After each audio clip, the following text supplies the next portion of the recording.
Hold on to me. Mafia boss dragged the drowning girl from the stormy sea and refused to release her. The Atlantic Ocean was not in a forgiving mood.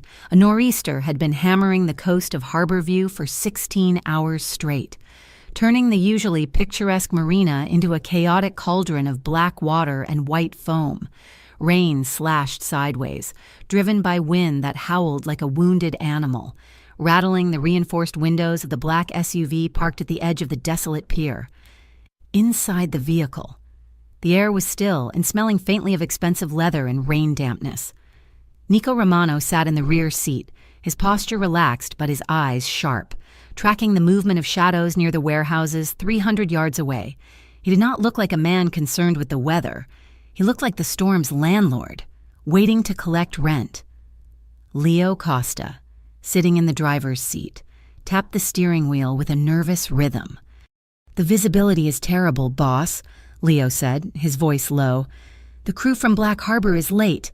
If they do not show in 5 minutes, we should pull back. This weather is covering a lot of noise, but it is also blinding us."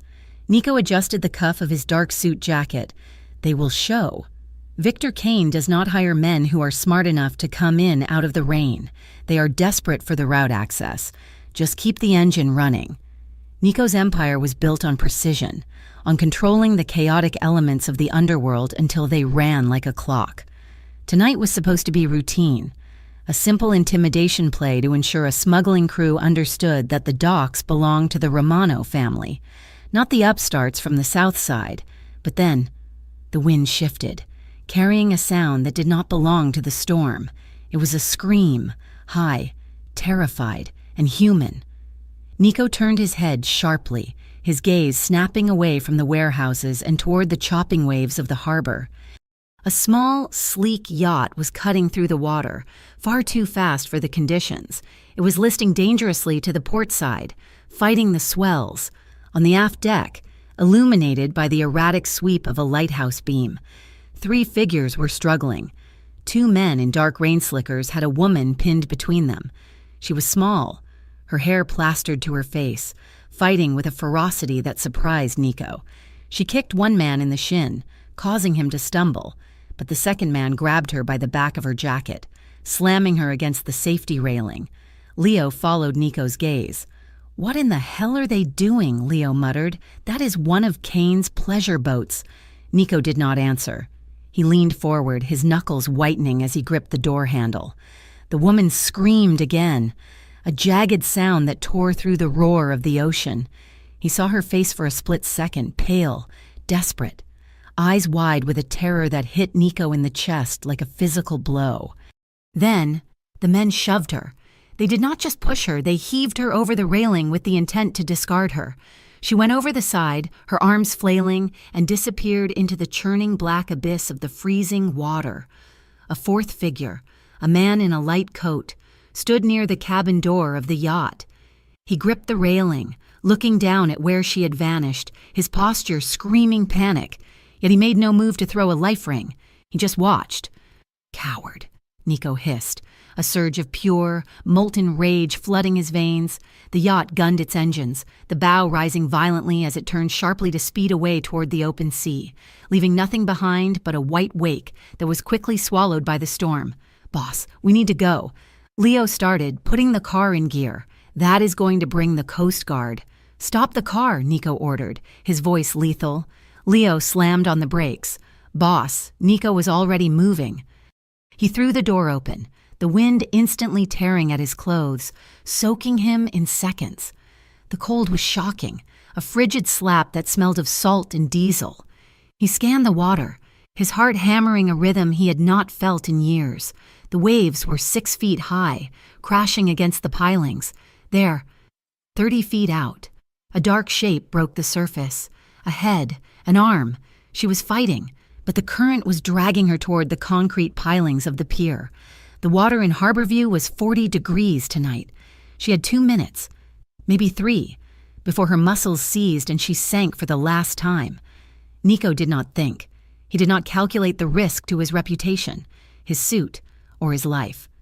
He shrugged off his heavy wool coat, letting it drop to the wet pavement, and kicked off his shoes. "Nico!" Leo shouted, scrambling out of the car, horror on his face. "You cannot go in there. The undertow is vicious. Call the boat around to the east ladder," Nico roared over the wind. Then he ran to the edge of the pier and dove. The impact stole the air from his lungs. It was like hitting concrete, followed instantly by a crushing, numbing cold that felt like 1,000 needles piercing his skin. The darkness was absolute.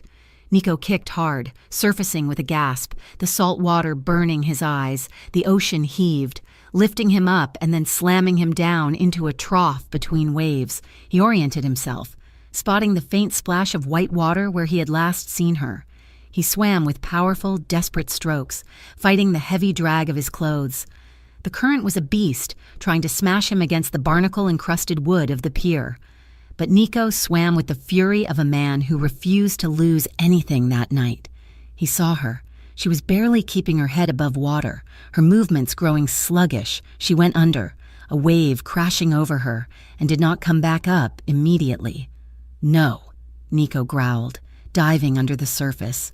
His hand brushed fabric. He lunged, his fingers tangling in a jacket, and he pulled with all the strength in his shoulders. He broke the surface, hauling her up with him. She coughed violently, a raw, hacking sound, and thrashed in his grip, her survival instinct blind and panicked. "It is me! I have you!" Nico shouted, hooking his arm across her chest to keep her head up. "Stop fighting me!" She went limp, her energy spent.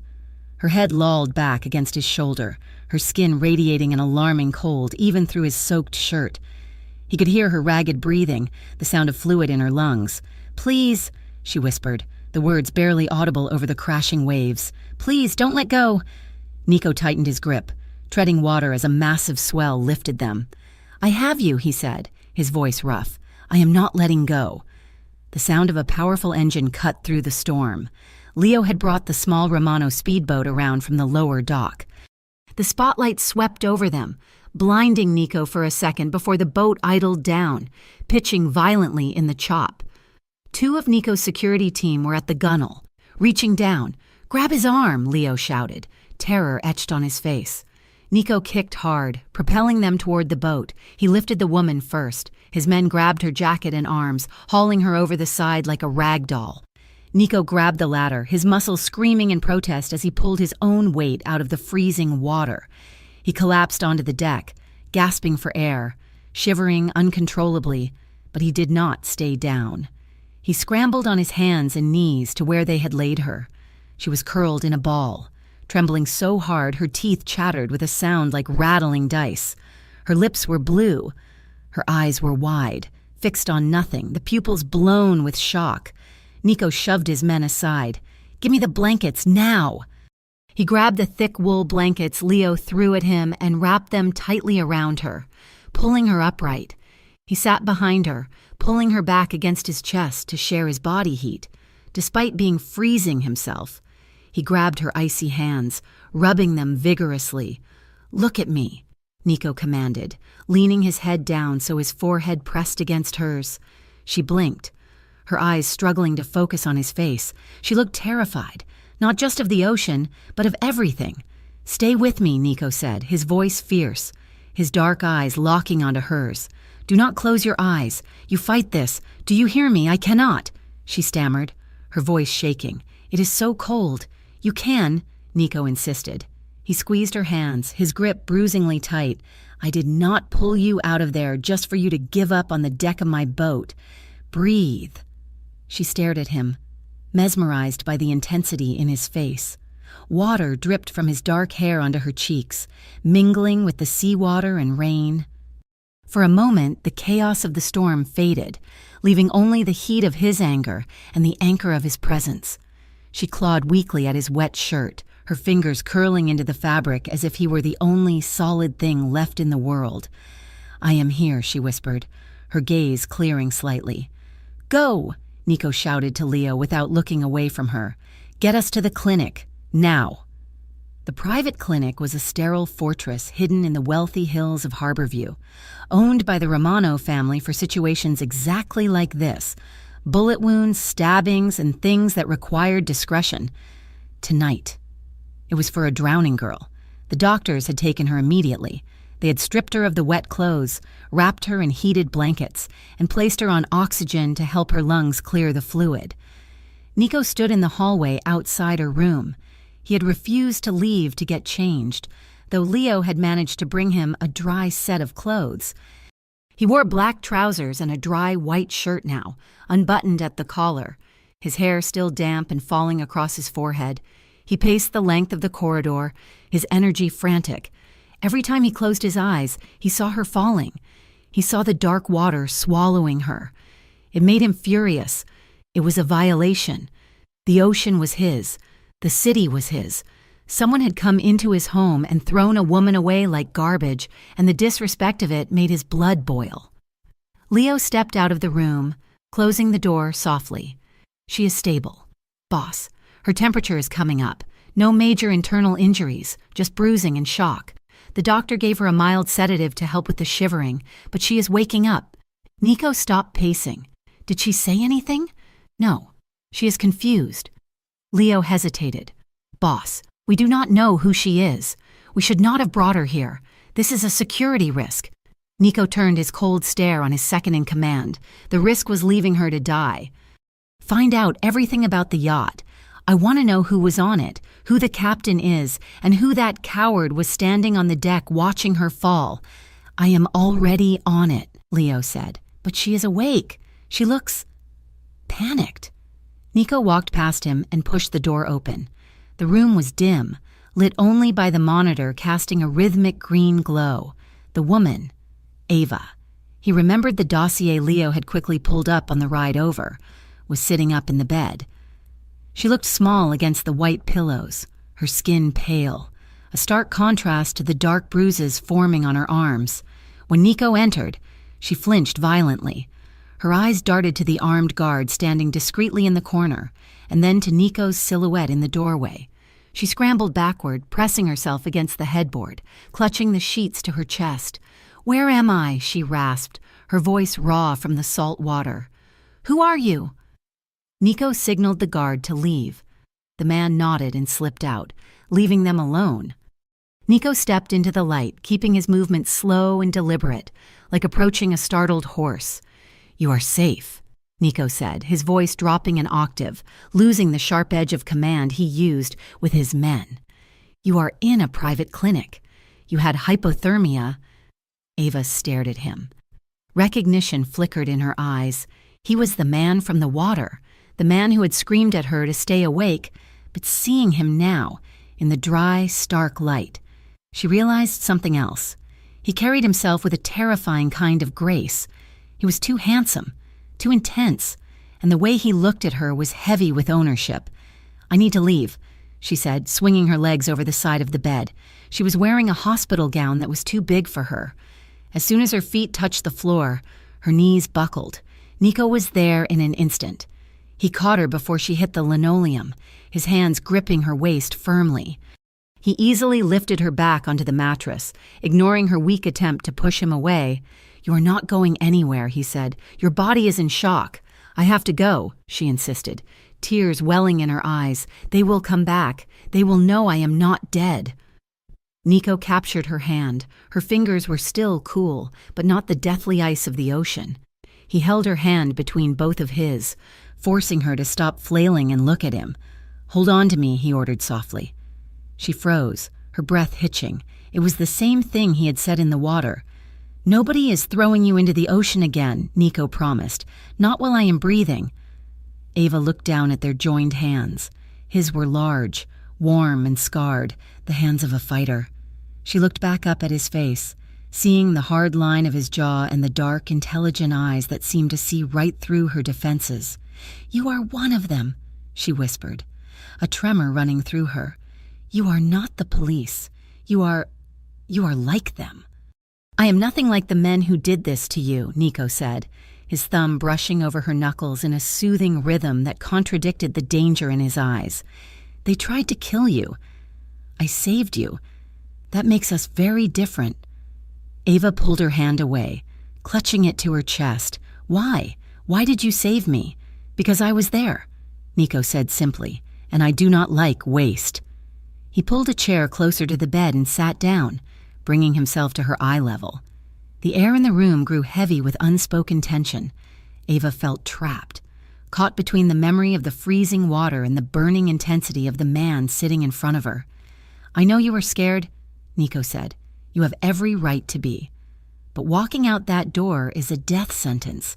The men who threw you off that boat did it to silence you. If you walk out onto the street, they will finish the job within the hour." Ava closed her eyes, a tear slipping down her cheek. "Eric," she whispered. He just watched. The name made Nico's jaw tighten. "The man on the deck, he's my ex-boyfriend," Ava admitted, her voice hollow. "He told me we needed to talk. He said he was in trouble. I went to the boat because I thought I could help him. And instead, he traded you for his own safety," Nico concluded grimly. Ava opened her eyes, looking at Nico with a mix of desperation and defiance. "I heard them. They were talking about a shipment, laundering money through a shell corporation in the Caymans. I saw the ledger on the table. When they realized I was there..." She stopped, her throat closing up. Nico leaned forward. "Listen to me carefully. Ava, you are a witness to a crime committed by very dangerous people. The Black Harbor Syndicate does not leave loose ends." He saw the recognition of the name in her eyes. She knew who they were. Everyone in Harborview knew the rumors, even if they did not speak them aloud. "I can protect you," Nico said. "I have a house. It is a fortress." "No one gets in unless I allow it." Ava shook her head. "I cannot go with you. I don't even know your name." "Nico Romano," he said. The color drained from her face completely. The Romano family. The rivals of the syndicate. She had jumped from the frying pan into the fire. "You are the head of the Romano family," she whispered. "I am," Nico acknowledged, "which means I am the only person in this city powerful enough to keep Victor Kane from killing you." He stood up, the movement fluid and commanding. He extended his hand to her again, palm up, an offer, a lifeline. "I will make you a deal, Ava. You tell me everything you saw on that yacht, every face, every name, every number you heard. In exchange, I give you my protection. You stay under my roof, you eat at my table, and no one touches a hair on your head." Ava looked at his hand. She thought of Eric's face as he watched her fall. She thought of the cold water filling her lungs. She realized she had no money, no weapon, and nowhere to go that these men could not find her. She looked up at Nico. He was dangerous. Yes, the darkness in him was palpable. But when he had held her in the water, he hadn't let go. He had dragged her back to the land of the living when everyone else had abandoned her. "If I tell you," Ava said, her voice shaking but resolute, "do you promise I can leave when it is over?" Nico did not blink. "When it is safe. You can do whatever you want, but until then, you are with me." Ava hesitated for 1 second more, sensing that taking his hand was signing a contract with fate. Then she reached out. Her fingers slid into his palm. Nico's fingers closed around hers, warm and unbreakable. "Deal," he said. He pulled her gently but firmly toward the edge of the bed. "The nurse is bringing you clothes. Get dressed. We are leaving in 10 minutes. As he turned to walk to the door, he paused, looking back at her. "And Ava?" She looked up, clutching the sheet. "Yes?" Nico's eyes were dark, filled with a promise of violence for his enemies and something unnameable for her.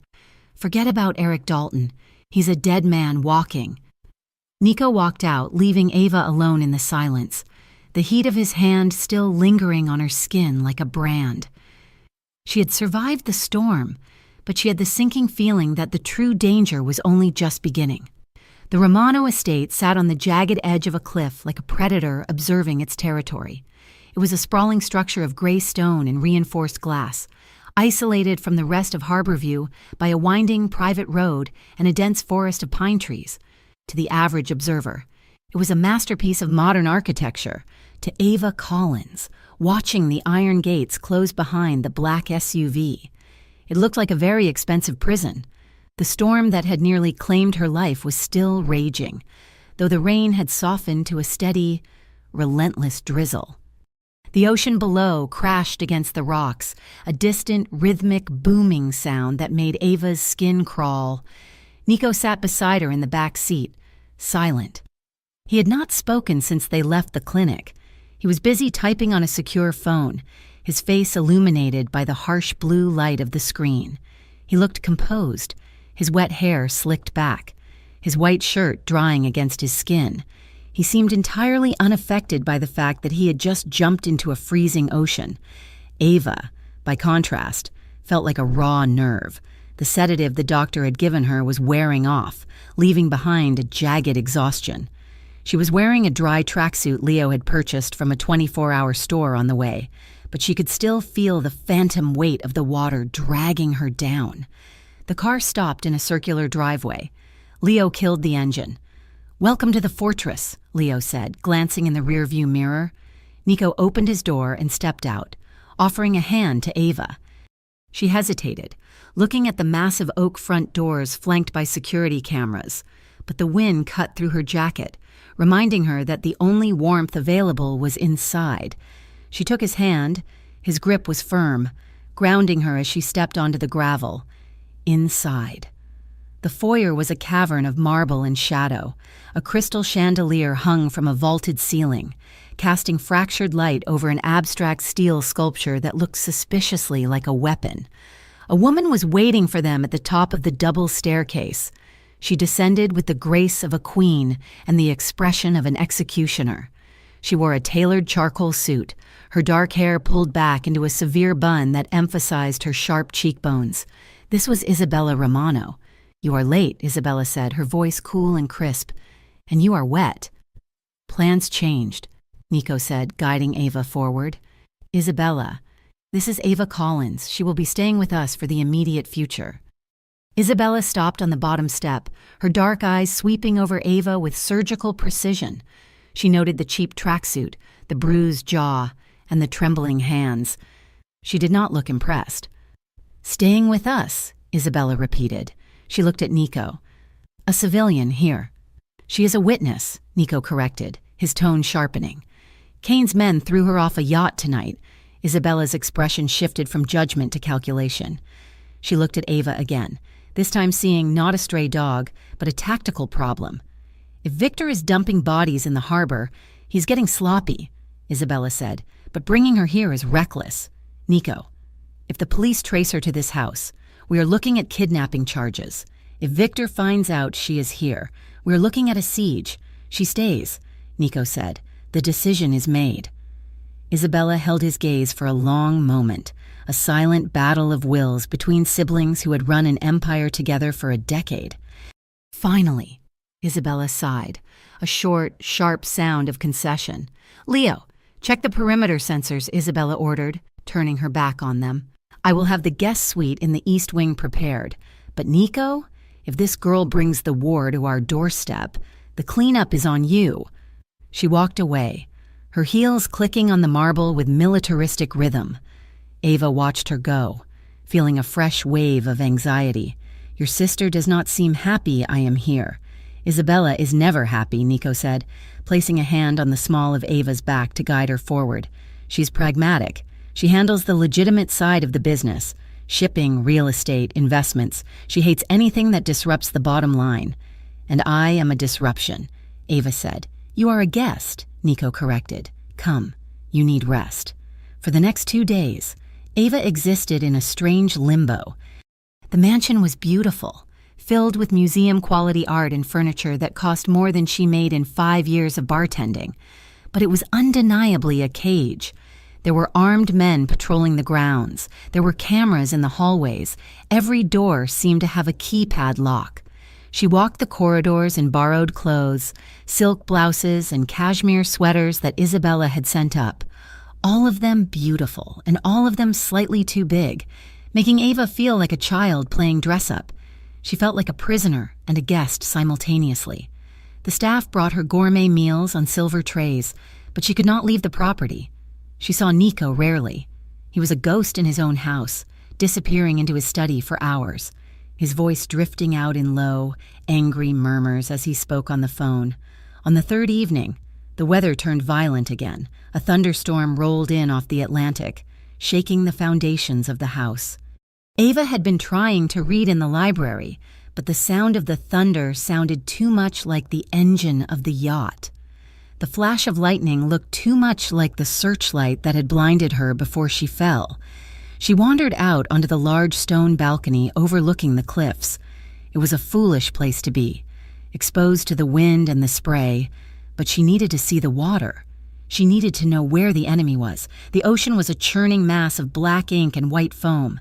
The waves smashed against the rocks 200 feet below, sending spray high into the air. Ava gripped the stone railing, her knuckles white, staring down into the abyss. The memory washed over her, the freezing cold, the salt in her mouth, the sensation of sinking. She did not hear the glass door slide open behind her. "You should not be out here." A deep voice rumbled. Ava jumped, spinning around. Nico was standing in the doorway, backlit by the warm glow of the interior lights. He held a thick wool sweater in his hand. He stepped out into the wind, the gale tugging at his dark shirt. "It is freezing," Nico said. He stepped close to her, invading her personal space with a casual confidence that made her breath hitch. He shook out the sweater and draped it around her shoulders. The wool was heavy and smelled of sandalwood and rain. His hands lingered for a second on her upper arms, feeling the tremors that were shaking her frame. "I could not breathe inside," Ava said, pulling the sweater tighter around herself. "The house is too quiet, and the storm is loud," Nico countered. He moved to stand beside her, resting his forearms on the railing, looking out at the violent water. "I understand," he said quietly. "The ocean is a monster tonight. When I was a boy, my father used to tell me that the sea demands respect because it has no conscience. It takes what it wants. It wanted me," Ava whispered, staring at the whitecaps. Nico turned his head to look at her. His profile was sharp, carved from granite and shadow. "But it didn't get you," he said. Ava looked up at him. The lightning flashed, illuminating the sharp angles of his face and the scar above his eyebrow. He was terrified and beautiful all at once. Being this close to him made her nerves sing with a mixture of fear and something hotter, something she did not want to name. "You make me nervous," Ava admitted, her voice barely audible over the wind. Nico shifted, turning his body fully toward her. He leaned down, closing the distance between them until his face was inches from hers. She could feel the heat radiating from him, a furnace against the cold night. "Good," Nico murmured. "You should be nervous. The world is a dangerous place. Ava, complacency gets you killed." He reached out, his fingers brushing a stray lock of hair away from her face. His touch was gentle, at odds with the violence of the storm and the reputation of his name. "But you do not need to fear me," he added, his voice dropping to a rough whisper that vibrated in her chest. "I only drag people out of the water. Ava, I do not push them in." His breath mingled with hers, warm and smelling of scotch. For a heartbeat, time suspended. Ava stared at his mouth, wondering what it would feel like to close that final inch of space. The attraction was sudden and overwhelming, a chemical reaction sparked by danger and gratitude. Then the thunder cracked directly overhead, a sound like a gunshot. Ava flinched, pulling back sharply. Her heart was racing, thudding against her ribs like a trapped bird. "I should go inside," she stammered, clutching the sweater. Nico did not move. He watched her with those dark, unreadable eyes. "Go," he said. "Get some sleep." Ava fled the balcony, leaving him alone with the storm. The next morning, the atmosphere in the house had shifted from waiting to working. Nico found Ava in the breakfast nook, staring blankly at a cup of coffee. He dropped a manila folder onto the table in front of her. "Eat," he said, sitting opposite her. "We have work to do." Ava looked at the folder. "What is this?" "Confirmations," Nico said. "Leo has been digging. Your ex-boyfriend, Eric Dalton, has been on the Black Harbor payroll for 6 months. He's a low-level fixer. He handles logistics for their smuggling operations." Ava felt a sick twist in her stomach. 6 months? We were dating for 6 months. Nico nodded grimly. "It was not a coincidence. Kane likely targeted you because of your job at the Marina bar. They thought you would be a good listening post, or maybe Eric just needed a cover. But when you went to that yacht, you stopped being a girlfriend and became a liability. He works for Victor Kane, Ava said, the reality sinking in. The man who runs the syndicate? Yes, Nico said. And because you can identify Eric, and you saw the ledger on that boat, you are now the most dangerous weapon I have against Kane. You are a witness to a federal crime. Ava pushed the coffee away. So I am a pawn. You are a key, Nico corrected, but keys are easily lost if they are not careful. He stood up. Finish your coffee. Meet me in the gym in 20 minutes. The gym? Ava asked. If you are going to stay alive around me, Nico said, his tone brokering no argument. You do not get to be helpless. The mansion's gym was located in the basement, a massive room lined with mirrors and filled with heavy bags, free weights, and mats. When Ava arrived, Nico had already removed his dress shirt. He was wearing a black tank top that exposed the heavy wall of muscle in his chest and arms, and the intricate tattoos that covered his left shoulder, ink that looked like waves and thorns. Ava stood in the doorway, feeling suddenly very overdressed in her yoga pants and t-shirt. Come here, Nico ordered, wrapping his hands with tape. He spent the first hour teaching her how to stand. Balance, he told her repeatedly, nudging her feet apart with his own. If you have no balance, you have no fight. He was a relentless teacher. He did not coddle her. When she threw a punch at the heavy bag and her wrist buckled, he made her do it again and again, until her knuckles ached and her breath came in short gasps.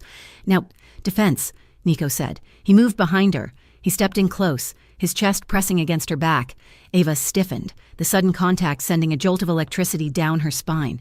He was solid, immovable, his body heat enveloping her. Relax, Nico instructed, his voice right beside her ear. If someone grabs you from behind, panic is your enemy. He wrapped his arm around her neck, not choking her, but simulating the hold. His bicep pressed against her throat. His other hand gripped her wrist. They will pull you back, Nico said, pulling her slightly off balance. They want to control your center of gravity. You need to break that control. Drop your weight, he commanded. Ava bent her knees, sinking down. Good. Now, turn your chin into the crook of my elbow so you can breathe. Grab my forearm with both hands and pull down, hard. Ava tugged at his arm. It was like trying to move a steel beam. Harder. Nico growled. Use your body weight. She gritted her teeth and threw her weight forward while yanking down on his arm. It shifted, just an inch, but it was enough. Now stomp on my instep and drive your elbow back, Nico said. She simulated the motion. Again, Nico said, faster. They ran the drill a dozen times.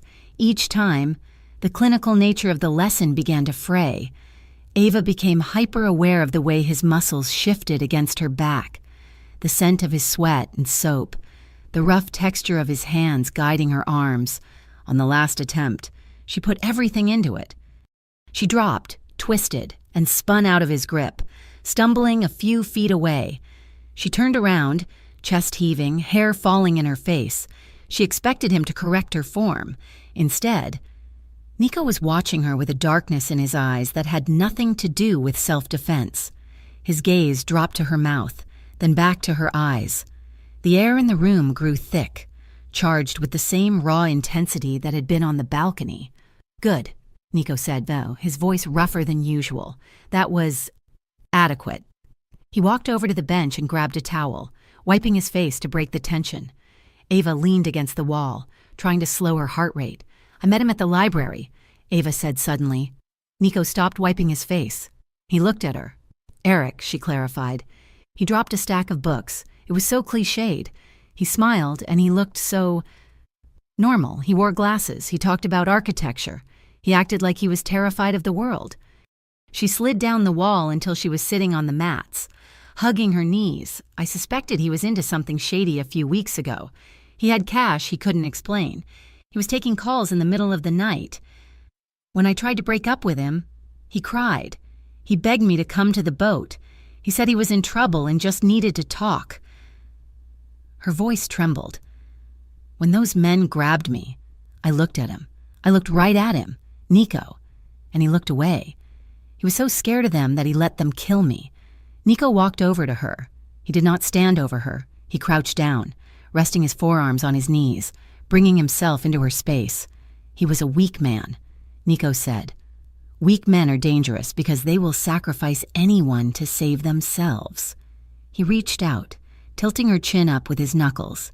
"You are not weak, Ava. You fought in the water. You are fighting now." Ava looked into his eyes, searching for the truth. She saw a violence in him. Yes, but it was controlled. Directed. "Listen to me," Nico said, his voice dropping to a steady, dangerous register. "If you stay under my roof, if you trust me with what you know, I make you a promise. No one lays a hand on you again unless you want them to." The phrasing hung in the air. Unless you want them to. Ava flushed, the heat rising in her cheeks.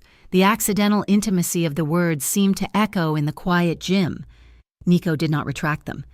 He held her gaze for a second longer than necessary, letting the weight of the promise settle around her like a shield. Then he stood up, offering her a hand. "Go shower," he said. "We are done for today." That night, the silence of the house was broken by raised voices. Ava had come down to the kitchen to find water. She stopped in the hallway when she heard Isabella's voice coming from the study. The door was cracked open. "She is a liability." "Nico," Isabella was saying, her voice sharp with frustration. "We've kept her for 3 days. We have the intel on Dalton. Hand her over to the feds. Let the FBI put her in protection." "No." Nico's voice was lower, a deep rumble of refusal. "The Bureau is leaking like a sieve. If we give her to them, Kane will know where she is within 24 hours. She will be dead before she signs the witness statement. Since when do you care so much about a stray bartender?" Isabella demanded. "This is not like you.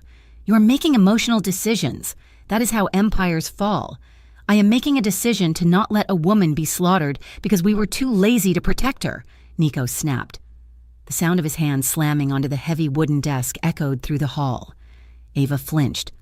The silence that followed was deafening. Isabella walked out of the study a moment later. She saw Ava standing in the shadows of the hallway. Isabella paused, her expression unreadable, before she shook her head and marched up the stairs without a word. Ava hesitated, then walked to the open door of the study. Nico was standing by the window, staring out at the dark grounds. He had a glass of whiskey in his hand. He looked tired.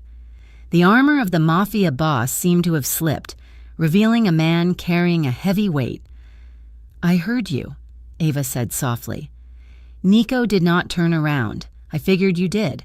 This house has terrible acoustics. You should listen to your sister," Ava said, also stepping into the room. "I am a problem you do not need." Nico turned then. He took a sip of his drink, watching her over the rim of the glass. "I do not need many things," he said. "I do not need a war with Kane. I do not need the feds breathing down my neck, but I have them." He set the glass down and walked over to where she stood in the doorway. The kitchen lights were off, leaving them in the ambient glow of the hallway lamps. "Why?" Ava asked, looking up at him. "Why are you doing this? You barely know me." Nico looked down at her. His eyes traced the line of her jaw, the pulse beating in her neck. "I can feel it," he said quietly. "Feel what?" "Your hand," Nico said, "when I was in the water. When I grabbed you. You squeezed my shirt so hard I thought you would tear through the fabric. You were drowning, freezing, dying. And you held on to me like I was God." He took a step closer, crowding her against the doorframe. "I have spent my life taking things. Ava, territory, money, lives. I am not a good man. But when I pulled you onto that boat, when I felt your heart beating against my chest." He stopped, shaking his head as if he couldn't quite understand it himself. "I cannot shake the feeling," he admitted, his voice rough. "I do not trust anyone else to keep you alive. If I let you go, and you die, I will feel that water in my lungs for the rest of my life."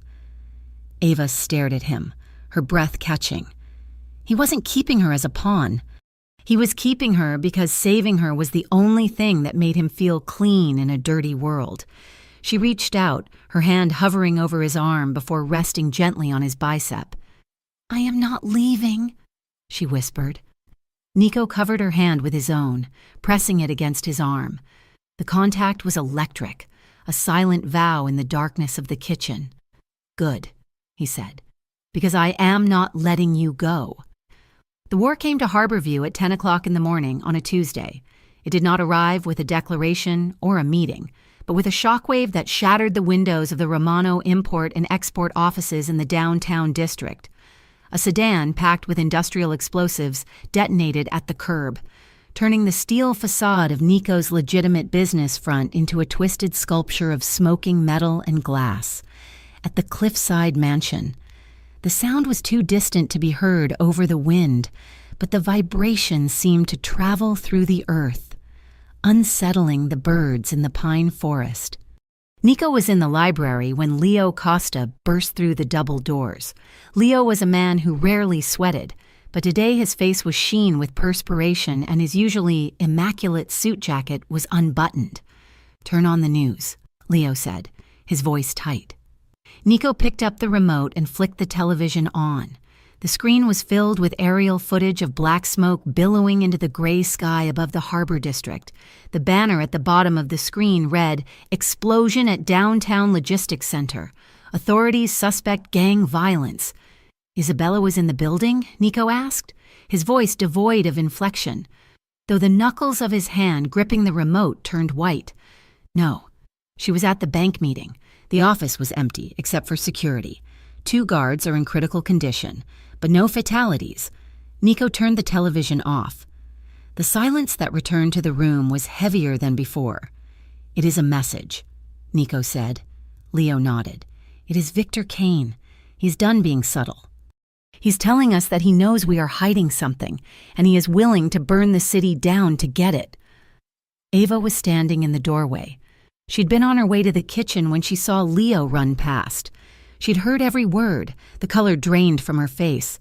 She looked from the blank television screen to Nico's rigid back. She felt a crushing weight settle on her chest, a guilt so heavy it made it hard to breathe. The guards, the smoke, the violence. It was all happening because she had not drowned. "It is me," Ava said, stepping into the room. Nico turned slowly. His eyes were hard, his mind clearly calculating tactical responses.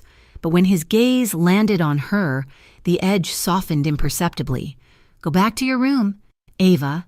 "No," she said, her voice shaking but gaining strength. "He did this because of me, because you are protecting me." Nico walked toward her, stopping a few feet away. "He did this because he is a rabid dog who wants my territory." "You are just the excuse he is using today." "That is not true," Ava argued. She took a step back, looking toward the front door as if she could see the burning building through the walls. "If I leave, he stops. If I go to the police, or just disappear, he has no reason to attack you." Nico's expression darkened. "Disappear? Do you think you can just walk out of here and fade away? Kane has eyes on every bus station, airport, and train platform in the state. I have to try." Ava cried out, panic rising in her throat. "I cannot stay here and watch people get hurt because of me. I am bringing a war to your doorstep. Nico, let me go." She turned, making a desperate move toward the hallway, her instinct to flee overwhelming her logic. Nico moved faster than she thought possible. He cut off her path, his large frame filling the corridor. When she tried to sidestep him, he slammed his palm against the wall. The sound was like a gunshot. It was not close enough to hit her, but the vibration traveled through the plaster and into her shoulder. Ava froze, gasping, her back pressed against the opposite wall. She looked up at him, eyes wide with sudden fear. Nico was breathing hard, his control fracturing. He leaned in, towering over her, his face a mask of dark fury. "If you walk out that door," he growled, his voice vibrating in his chest, "you will be dead before sunrise. Do you understand me? They will not just kill you. Ava, they will make it last." Ava trembled, tears pricking her eyes. "I just want it to stop," she whispered. Nico stared at her, seeing the terror he had put in her eyes. The anger drained out of him as quickly as it had come, replaced by a desperate, aching need to shield her. He realized he had scared her, and the thought made his stomach turn. He lowered his hand from the wall. His posture shifted, the aggression melting into something profoundly weary and tender. He stepped closer, invading her space not to intimidate, but to encompass. He reached out, cupping her face gently between his hands. His thumbs brushed away the moisture gathering on her lower lashes. His skin was warm, his touch reverent. "I dragged you out of that sea," Nico said, his voice rough with emotion. "I am not throwing you back." Ava's breath hitched. She looked into his eyes and saw the truth there. He wasn't keeping her prisoner to use her. He was keeping her because the idea of losing her was unacceptable to him. For a heartbeat. They hovered in the narrow hallway, suspended between fear and longing. Ava leaned slightly into his touch, her hands coming up to rest tentatively on his wrists. The violence of the morning felt a million miles away, leaving only the steady, rapid beat of his heart and hers. "We are not discussing this again," Nico murmured, his thumb tracing her cheekbone. "You stay." Ava nodded, unable to speak. By evening, the weather had conspired with the mood of the house. Another storm front had moved in, heavier than the last, bringing with it gusts of wind that rattled the window panes. At 8 o'clock, the power died. The mansion plunged into darkness for 3 seconds before the backup generators kicked in. The main overhead lights remained off, but emergency sconces along the walls flickered to life, casting long, soft shadows across the furniture. The hum of the refrigerator and the security system were the only mechanical sounds. The rest was the drumming of rain against glass. Nico found Ava in the main living room. She was sitting on one end of the long, velvet sofa, a blanket pulled up to her chin. She was staring at the fireplace, where a gas log was providing a steady, warm glow. "Mind if I sit?" Nico asked. Ava shook her head. He sat on the opposite end of the couch, discarding his suit jacket on the armrest. He loosened his tie, looking more relaxed than she had seen him all day. The tension of the bombing had settled into a quiet vigilance. He looked at her. She looked small in the dim light, her profile softened by the amber glow of the fire. "Do you hate the storms?" Nico asked quietly. "I used to love them," Ava admitted, pulling her knees up to her chest. "When I was a little girl, living in Verify, we had a tin roof. The rain sounded like music. Now it sounds like the ocean." Nico finished for her. She nodded. "It will pass," Nico said. "The fear, it fades. Does it?" Ava turned to look at him. "You do not seem afraid of anything." Nico gave a short, humorless laugh. "I am afraid of plenty. I am just good at hiding it." He stretched his legs out, crossing his ankles. "My father was a violent man," Nico said, the confession coming out of nowhere. "He taught me that fear was a weakness. If you showed it, he would beat it out of you. So I learned to swallow it. I learned to turn it into anger. Anger is useful. Fear paralyzes you." Ava watched him, fascinated by the glimpse behind the armor. "My father was a baker," she said softly. "He smelled like yeast and cinnamon. He died when I was 12. My mother, she just gave up. I moved to Harborview because I wanted to see the world. I thought the city was full of possibilities." "It is," Nico said. "Just not all of them are good." A clap of thunder shook the house, loud and sudden. The lights flickered. Ava flinched violently, her hand jerking out from under the blanket to grip the cushion. She squeezed her eyes shut, her breathing spiking. Nico moved without hesitation. He shifted on the couch, sliding closer until he was beside her. He reached out and wrapped his large hand around her trembling fist, anchoring her. "Breathe," he commanded gently. "It is just noise." He tugged on her hand, a silent invitation. Ava opened her eyes and looked at him. The distance between them on the couch felt like a canyon she was terrified to cross, but staying on her side felt colder. She shifted, allowing him to pull her. Nico guided her until she was sitting between his knees, her back resting against the solid wall of his chest. He wrapped his arms around her, pulling the blanket tight to cocoon them both. He rested his chin lightly on her shoulder, his presence a physical shield against the storm outside. "Better?" he murmured against her hair. "Yes," Ava whispered. She could feel the steady rhythm of his breathing against her back. It was slow, controlled, a counterpoint to the chaotic hammering of her own heart. The warmth of his body seeped into hers, chasing away the chill that seemed to live in her bones since the drowning. They sat like that for a long time, watching the firelight dance on the walls. The intimacy was thick in the air, heavy and sweet. It wasn't the desperate clinging of the rescue, it was something quieter, something domestic and dangerous all at once. Nico shifted slightly, turning his head so his cheek brushed against hers. His stubble was rough, a friction that sent a shiver down her spine that had nothing to do with the cold. "You are trembling," Nico whispered. "I know," Ava breathed. He moved one hand from her waist, bringing it up to brush a strand of hair away from her cheek. His fingers trailed down, tracing the line of her jaw, the sensitive skin of her throat. His touch was fire. Ava turned in his arms, shifting so she could look at him. Their faces were inches apart. In the dim emergency light, his eyes were black pools, searching hers. He looked hungry, but restrained, like a man standing at the edge of a cliff, deciding whether to jump. She leaned into his hand, her lips parting. Her heart was pounding so hard she was sure he could feel it against his chest.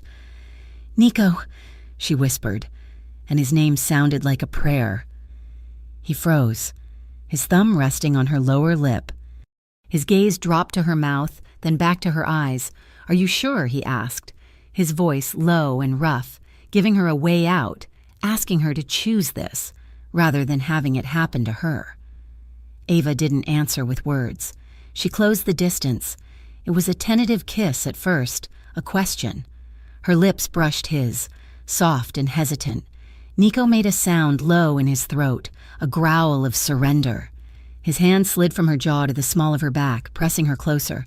He took control, deepening the kiss, tilting her head back. The kiss ignited. It was not polite. It was desperate and consuming, tasting of whiskey and rain. Ava's fingers curled into the fabric of his shirt, pulling him closer, needing more. She felt the tension in his body, the coil of controlled strength. He was holding himself back. She realized he could crush her, overwhelm her, but he was handling her like she was made of spun glass.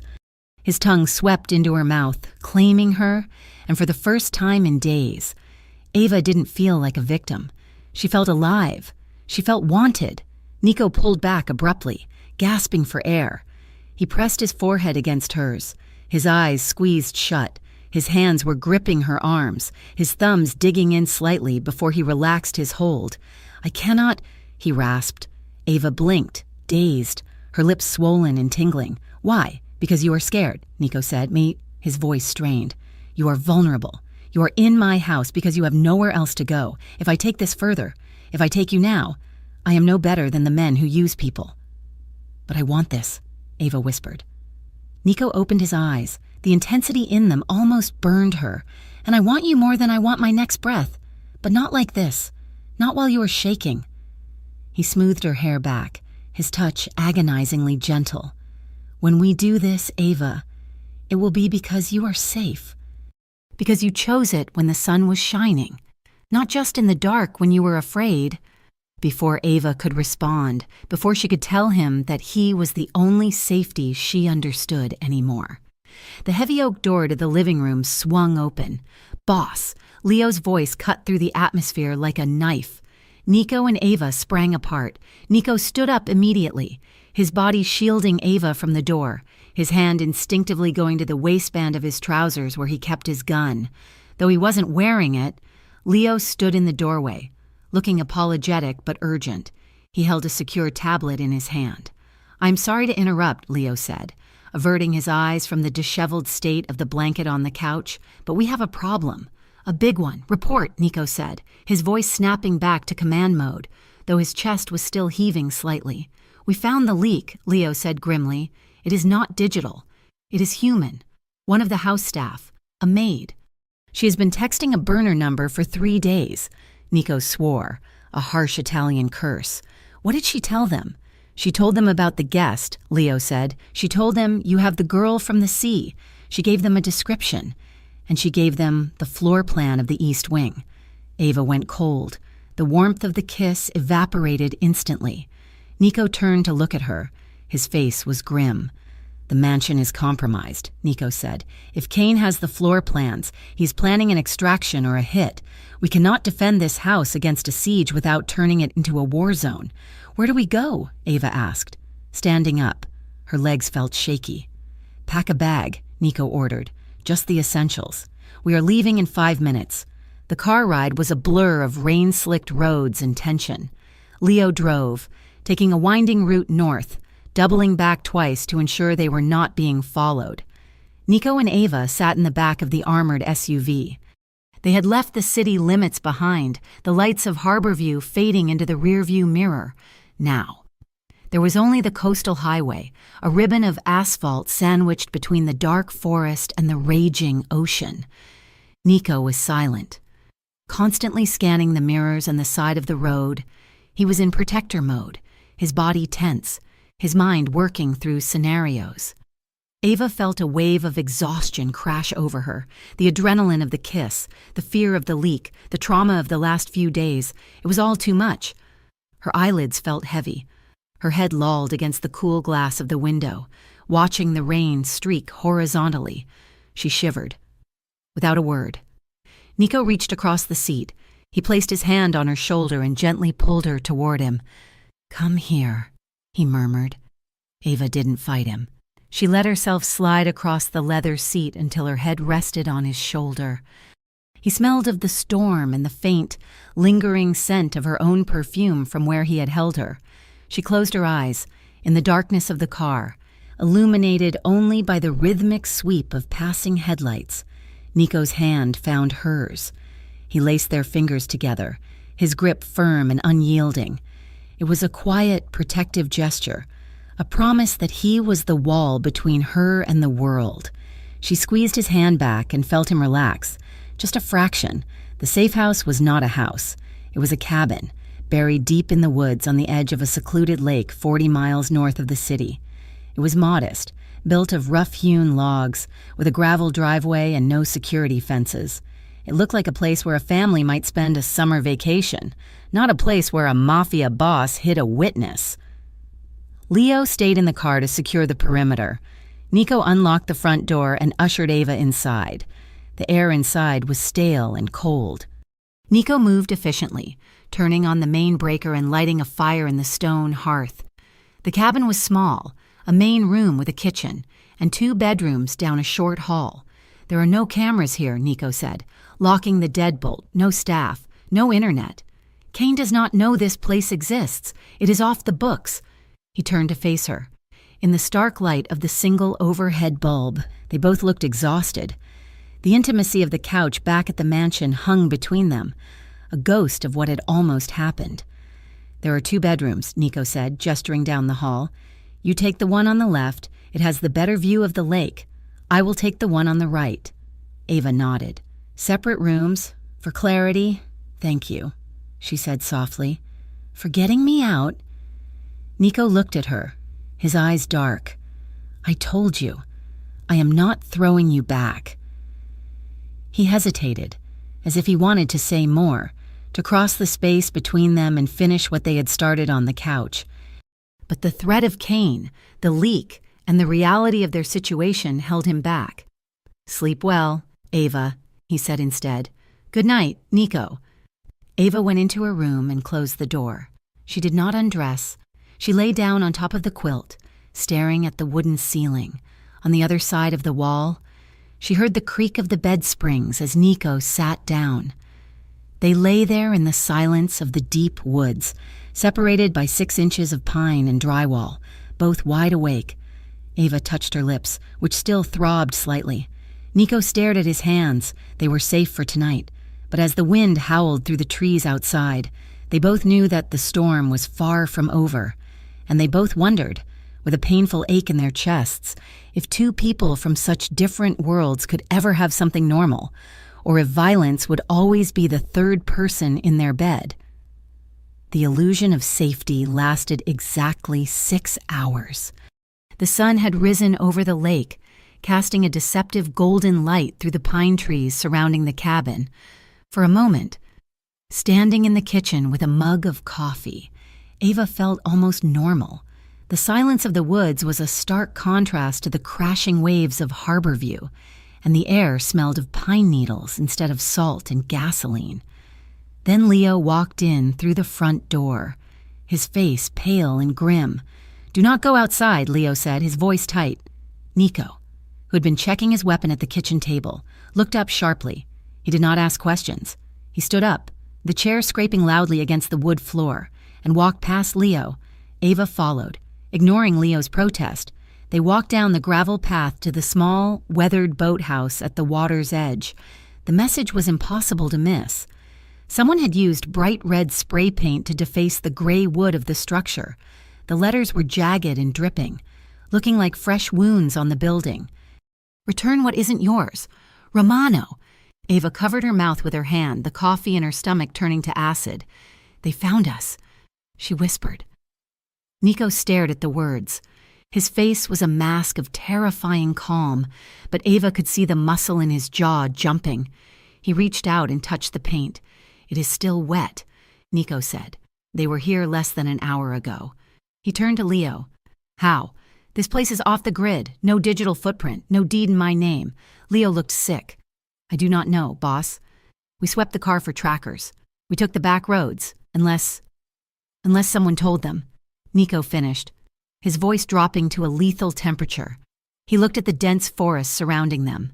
The trees, which had seemed protective moments ago, now felt like the bars of a cage. Victor Kane knew where they were. He had sent a message instead of a hit squad, which meant he was toying with them, or waiting for something. "Get inside," Nico ordered, grabbing Ava's arm. "We are making a call." An hour later, a black sedan with government plates crunched up the gravel driveway. Nico stood on the porch, his arms crossed, watching the car approach. He had called in his marker. The woman who stepped out of the car did not look like someone who made deals with the Mafia. Special Agent Maya Lawson was sharp, professional, and wore a windbreaker emblazoned with the FBI letters. She looked at Nico with a mixture of familiarity and disdain. "You are burning my favor, Nico," Maya said as she walked up the steps. "I can't exactly explain why I am meeting a known crime boss in the middle of the woods without a warrant. You are here because you want Victor Kane more than you want me," Nico replied, opening the door. "Come inside." They gathered in the small kitchen. The atmosphere was thick with tension. Maya sat at the table, opening a file folder. She looked at Ava, her gaze assessing but not unkind. "So this is the girl from the sea," Maya said. "You have caused quite a stir. Miss Collins, the entire waterfront is locking down. Kane is moving product like he expects a raid." Ava sat opposite her, her hands clasped tightly in her lap. "He knows we are here. He painted a message on the boathouse." "I saw," Maya said, "which means you are running out of time." Maya turned to Nico. "My intel says Kane has expanded. It is not just smuggling anymore. He's moving into offshore accounts and human trafficking rings using the shipping lanes.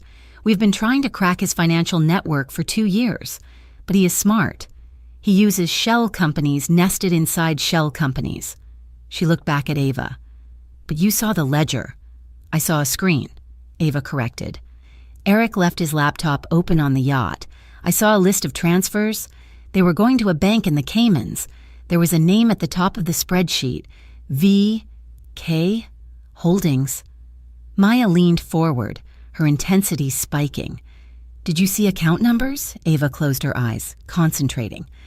The memory was hazy, obscured by the terror of the drowning, but pieces of it were etched into her mind. "I remember the last 4 digits of the routing number," Ava said slowly. 8902, and the amount, it was a transfer for $6 million. Maya let out a breath. "That is enough to get a subpoena for the bank records. If we can link that transfer to Kane, we can freeze his assets." She looked at Ava with a serious expression. "You realize what this means. You are the only person who can testify to seeing that file. If you help us, we can put you in witness protection. New name, new city. You never have to look over your shoulder again. But staying with him," Maya flicked her eyes toward Nico, "is dangerous. He's a target. And frankly, Miss Collins, he's not exactly a white knight." Ava stiffened. She felt Nico shift beside her, but he remained silent, letting her speak. "He saved my life," Ava said, her voice firm. "When everyone else watched me drown, he jumped in." Maya studied her. "He's a criminal. Ava. He runs the docks. He hurts people."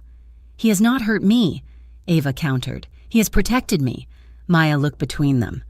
She saw the way Nico was standing, positioned between Ava and the door, his body angled to shield her. She saw the way Ava looked to him for reassurance before she spoke. It was not the dynamic of a hostage and a captor. It was something far more volatile. "Be careful," Maya warned quietly. "Feelings have a way of getting people killed in this line of work." Maya pulled a second device from her bag, a small, black recorder. "We have an opportunity," Maya said, shifting gears. "Eric Dalton has been trying to contact you." Ava's blood went cold. "Eric, he has been texting your old number. He thinks you might be alive. He's panicking. Kane is tightening the screws, and Eric is the weak link. He wants to meet—" "No," Nico said instantly. "Absolutely not." Maya ignored him, keeping her eyes on Ava. "If you meet him wearing a wire, you can get him to admit that Kane ordered the hit. Eric is desperate. He will talk. That recording, combined with your testimony about the ledger, puts Kane away for life." "She is not bait," Nico snarled, stepping forward. The air in the kitchen grew suffocating. "You are not putting her in a room with the man who tried to kill her. It is the only way to end this." "Nico," Maya snapped back. "Unless you plan on hiding in the woods forever?" Nico slammed his hand on the table. "I plan on keeping her alive. I will do it," Ava said. The room went silent. Nico whipped his head around to look at her, betrayal and fury warring in his eyes. "No," Nico said, his voice low and shaking. Ava stood up. "I'm tired of running. Nico, I'm tired of hiding in cabins and mansions while you and your men get blown up. If Eric is the weak link, then I am going to break him. You are not a soldier." "Ava," Nico shouted, "you are a civilian." "You have no idea what these men are capable of." "I know exactly what they are capable of," Ava shouted back, tears springing to her eyes. I felt the water in my lungs. She took a breath, steadying herself. "I am not your property. Nico, you saved my life, and I will be grateful to you until the day I die. But this is my fight too. I am doing this to stop them from hurting anyone else." Nico stared at her. He saw the fear in her trembling hands, but he also saw a steel spine that had not been there a week ago. She was terrified, but she was brave. He looked at Maya, who was watching the exchange with a neutral expression. "If anything happens to her," Nico said, his voice devoid of humanity, "I will not just kill you. Maya, I will burn your entire bureau to the ground." Maya nodded once. "Understood." Nico turned back to Ava. "I am going to be there. I will be 10 feet away. If he moves, if he even looks at you wrong, I am pulling you out." Ava nodded. "Okay." The preparation for the meeting took place in the bedroom. The sun was setting, casting long shadows across the floorboards. Nico held the small, adhesive microphone in his hand. Ava stood in front of him near the dresser mirror. She was wearing a loose silk blouse that would hide the device. "Unbutton the top," Nico said. His voice was rough, lacking its usual composure. Ava undid the top 2 buttons of her blouse, exposing her collarbone and the slope of her chest. She tried to keep her breathing steady, but having him this close, with the impending danger hanging over them, made her skin prickle with heat. Nico stepped closer. He peeled the backing off the adhesive. "I hate this," he muttered as he carefully placed the device on the inside of her collar, hidden behind the lace trim. "I hate everything about this. It has to be done," Ava whispered. Nico's fingers brushed against the sensitive skin of her neck as he secured the wire. His touch was electric. He lingered there, his knuckles grazing her collarbone, his thumb resting on the pulse point at the base of her throat. He could feel her heart racing. He looked up, meeting her eyes in the reflection of the mirror. They were standing so close that she could feel the heat radiating from his chest. "Listen to me," Nico said, his voice dropping to a hush. "If you get scared, if you feel like you are drowning again, you look for me. I will be right outside the window." He turned her around so she was facing him. He framed her face with his hands, his grip bordering on desperate. "Remember my face. Ava, hold on to it. You come back to me. Do you understand?" "Yes," Ava breathed. Nico stared at her mouth, his restraint fraying at the edges. He wanted to kiss the fear out of her. He wanted to lock her in this room and never let her leave. But he knew that keeping her in a cage would only kill the part of her that was learning to survive. He pressed his forehead against hers for one agonizing second. "Let's go," he said, pulling away. The meeting point was a waterfront cafe in the tourist district. It was public, crowded and loud, the safest place for a conversation that could get you killed. Ava sat at a small table near the window. She had a cup of tea in front of her that she hadn't touched. Outside, across the street, Nico sat in the black SUV. Leo was driving. Maya was in the back seat with the listening equipment. Nico wore an earpiece. He could hear Ava's breathing. It sounded jagged and fast. His hands were clenched into fists on his knees, his knuckles white. "He is here," Leo said. Eric Dalton walked into the cafe. He looked terrible. He had lost weight. His eyes were bloodshot, and he kept looking over his shoulder. He wore a baseball cap pulled low. He sat down opposite Ava. Nico watched through the window, his body coiled like a spring. "Ava," Eric said, his voice cracking. It came through the earpiece, tinny and pathetic. "I didn't think you would come." "You killed me," Ava said. Her voice was steady, colder than Nico had ever heard it. "You watched them throw me in the water." "I didn't have a choice," Eric hissed, leaning across the table. "Victor, he's crazy." "Ava, he found out you saw the transfer, the shell companies. He said if I didn't handle it, he would kill me too." "There it is," Maya whispered in the car. "Admission of motive." Nico didn't care about the evidence. He cared about the way Eric was reaching for Ava's hand. Ava pulled her hand back. "So you traded my life for yours. I can fix it," Eric pleaded. "I have some money stashed away. We can run. We can go to Mexico. I can protect you." "Ava, please. I still love you." Nico let out a low growl in his throat. Ava laughed. It was a harsh, bitter sound. "You love me. You let me drown. Eric, you are not a victim. You are a coward." Eric's face twisted. "You don't understand. You don't know what these people do." "I do," Ava said. "I know exactly what they do. And I know that I am done being afraid of you." She stood up. "Wait." Eric grabbed her wrist. Nico's hand hit the door handle. Ava ripped her arm away. "Do not touch me." She looked down at him with pure disgust. "I am not going anywhere with you. And if you ever come near me again, I won't be the one you have to worry about." She turned and walked out of the cafe. Eric sat there, frozen, looking small and defeated. Nico watched Ava walk out the door. She looked pale, shaking, but she was walking with her head up. As she passed the SUV, she didn't look at the car, but he saw her hand brush against her heart, a silent signal. She was safe. The drive back to the cabin was silent. The adrenaline was crashing, leaving behind a heavy, emotional exhaust. It was raining again by the time they got inside. Maya took the recording and left immediately, promising to have the warrant by morning. Ava stood in the middle of the living room. She looked like she was going to shatter. Nico locked the door and turned around. "Ava?" She looked at him, and her face crumpled. The reality of it, hearing Eric's excuses, seeing the weakness in the man she had once trusted, broke the dam she had been building all week. A sob tore from her throat. Nico crossed the room in 2 strides. He didn't ask permission this time. He pulled her into his arms, wrapping her tight against his chest. Ava buried her face in his shirt, clutching the fabric with desperate fingers, crying with the force of someone who had held it in for too long. He sat down on the edge of the small bed, pulling her down with him. She curled into his lap, weeping. Nico held her. He stroked her hair, his hand large and gentle. He rested his chin on the top of her head, rocking her slightly. "You did good," he murmured into her hair. "You did so good. Ava, he's so weak," she sobbed. "He wanted me to run away with him." "After everything. He's nothing," Nico said fiercely. "He's a ghost. You are alive." He ran his hand up and down her back, feeling the tremors in her spine. "You are stronger than him," Nico whispered. "You are stronger than any of the men trying to use you, even me." Ava pulled back slightly, looking up at him. Her eyes were red, her lashes wet, her face blotchy with emotion. To Nico, she was the most beautiful thing he had ever seen.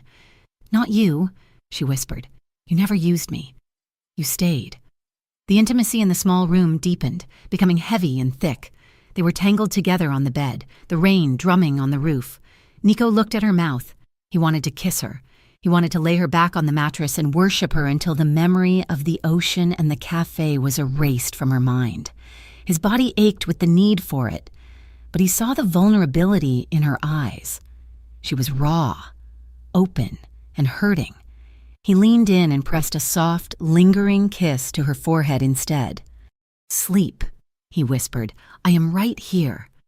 Ava rested her head against his chest, listening to the steady beat of his heart.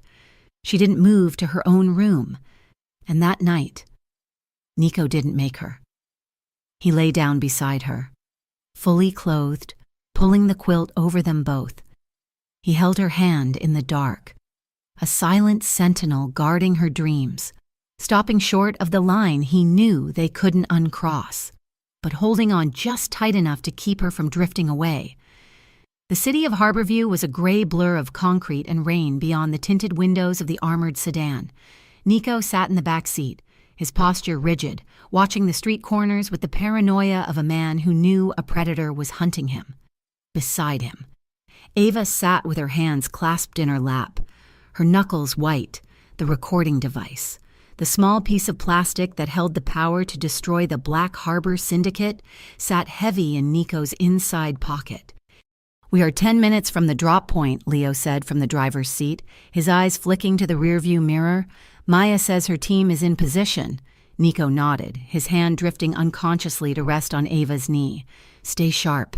Kane knows we have the recording. He will be desperate."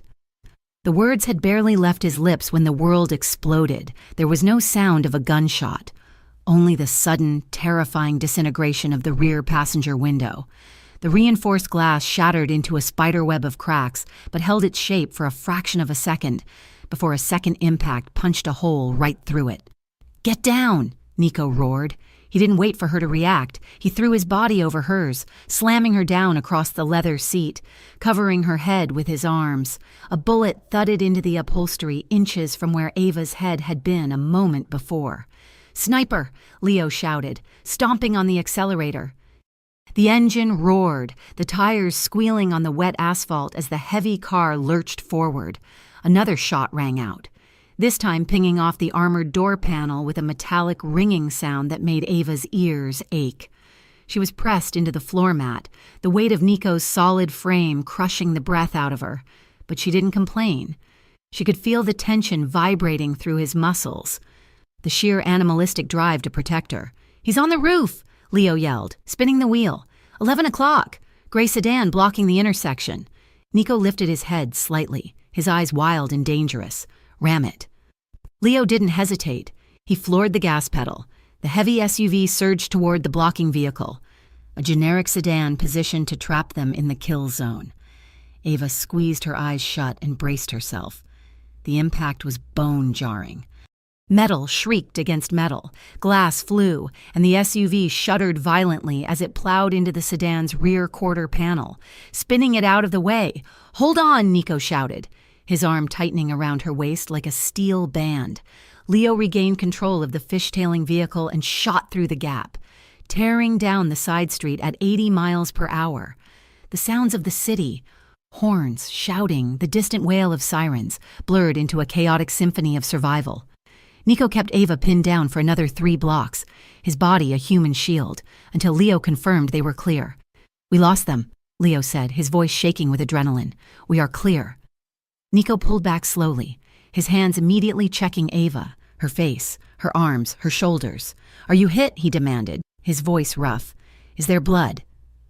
Ava shook her head, gasping for air, her heart hammering a frantic rhythm against her ribs. "I am okay, I am okay." Nico pulled her upright and then crushed her to his chest. He buried his face in her neck, breathing in the scent of her fear and her life. For a moment, the Mafia boss vanished, replaced by a man who had come terrifyingly close to losing the only thing that mattered. He missed by 2 inches. Nico whispered into her hair, 2 inches. He pulled back, his face hardening into a mask of cold, lethal resolve. Take us to the mansion, Leo. But the meeting with Maya, Leo argued. Cancel it, Nico ordered. The rules have changed. Kane just tried to kill us in broad daylight. This isn't a legal battle anymore. It is a war, and I'm going to end it. The mansion was locked down tighter than a military base. Guards with assault rifles patrolled the perimeter, and the heavy steel shutters had been lowered over the windows, in the war room. Nico outlined the plan. It was madness, it was suicide, and it was the only card they had left to play. Ava stood by the map table, listening as Nico explained. He wanted to walk into a trap. He wanted to offer Victor Kane exactly what he wanted, Ava, in exchange for a truce.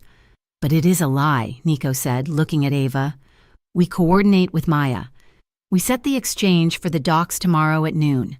We tell Kane I am surrendering you to save my organization. He will come personally. He enjoys the victory too much to send a lackey. And when he takes me? Ava asked, her voice steady despite the trembling in her hands. He never takes you, Nico promised, his dark eyes locking onto hers. Maya's team will be hidden in the shipping containers. The moment Kane admits to the crimes, the moment he lays a hand on you, they swarm. We take down the entire leadership of the syndicate in one stroke. It is dangerous, Leo warned. If Kane shoots first. He won't, Nico said. He wants to gloat. He wants to see me broken. That is his weakness. Ava looked at the map of the docks. She looked at Nico. She was tired of hiding. She was tired of being the victim in a story written by violent men. She wanted to write the ending. I will do it, Ava said. Nico let out a breath he seemed to have been holding for hours. You do not have to do this. Yes, I do, Ava said, but I have a condition. Nico raised an eyebrow. Name it, Eric. Ava said, if he is there, if he surrenders. You do not kill him. Nico's jaw tightened. The vein in his temple pulsed. The man who left you to drown? The man who set you up? He's pathetic, Ava said. Killing him doesn't make us safe. It just makes us murderers. I want this to be over, Nico. I want the blood to stop. Nico stared at her for a long moment. He hated the idea of mercy for Eric Dalton. Every instinct in his blood demanded retribution. But looking at Ava, at the strength in her eyes, the humanity she had managed to keep despite everything, he realized that denying her this would break something between them. Fine, Nico gritted out. If he surrenders, he lives. But if he raises a weapon, I put him down. Agreed, Ava said. That night, the mansion was quiet. The storm outside had broken, leaving behind a heavy, suffocating fog that clung to the cliffs.